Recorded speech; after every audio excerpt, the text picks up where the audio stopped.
So this video today is going to be on plus size guests at a theme park, part of my plus size guest series I've been doing here on my channel, and how to feel comfortable if you're at a theme park and you are a plus size guest. Believe it or not, yeah, as plus size people, we love going to theme parks and we want to have fun. It's not something that we want to avoid. We want to go to it.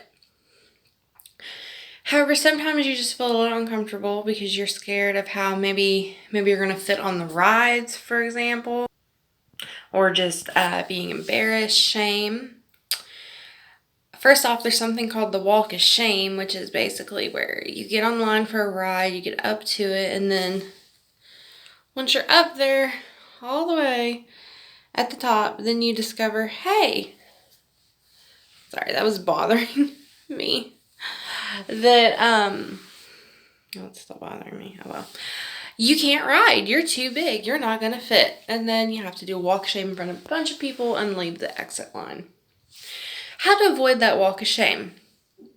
First step is, if it has a test seat, use it. Because I can tell you right now, it's going to be a lot less embarrassing to use the test seat and have maybe a few people look at you or whatever, and then actually get up there, wait in line, and then not be able to fit. If you fit on the test seat, you're going to be able to fit on the ride. Pretty much that's 99% of the time, that's a rule. If you come nowhere close on the test seat, I advise you not to try the ride, or else you'll risk a walk of shame. If you come so close to the test seat that it's like the buckle's touching, but you feel like you need somebody to help you, a lot of times you should be fine to ride. Most times ride operators will help you buckle so that you can get on that ride. So that's a good thing. But yeah, if there's a test seat, use it. It's always going to be located at the front entrance of the ride. Don't be ashamed to use that test seat. Okay. Next step is research. Research. Ride manufacturers, research different type of coaster, research restraint styles, research the park you're going to. Some parks actually won't help you at all on the ride. You have to have a member of a party help you. Other parks will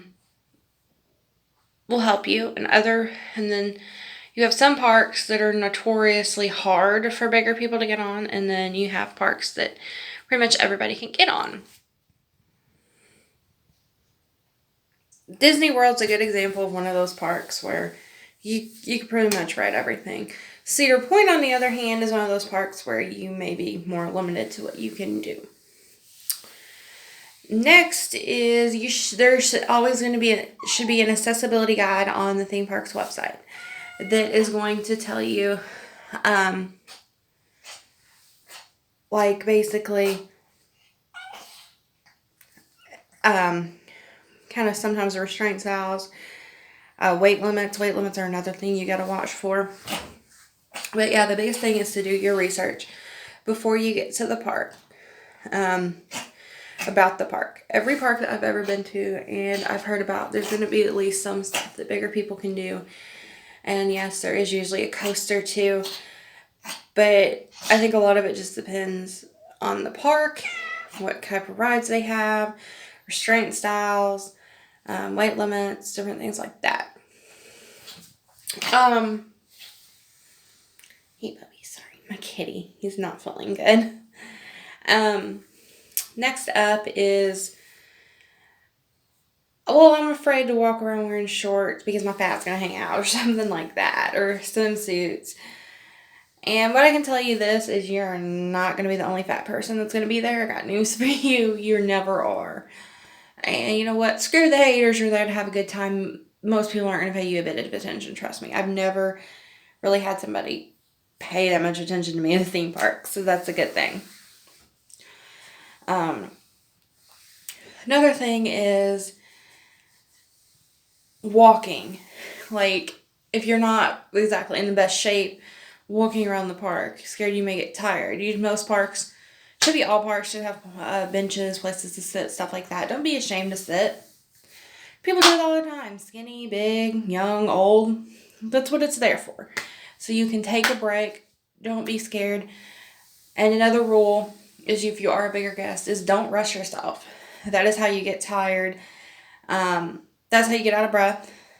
That's how you could potentially start feeling bad. Like, just kind of take it easy.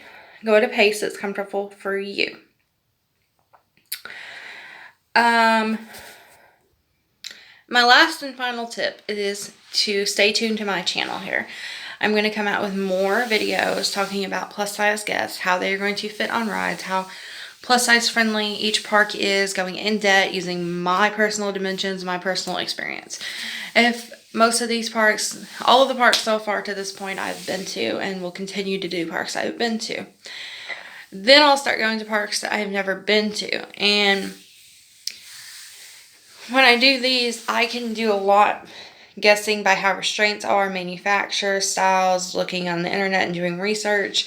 You can gather a lot from that.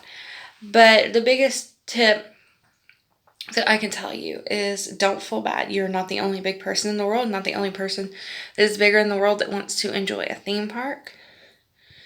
You should still have a good time. There's going to be stuff you can do. Thanks so much for watching.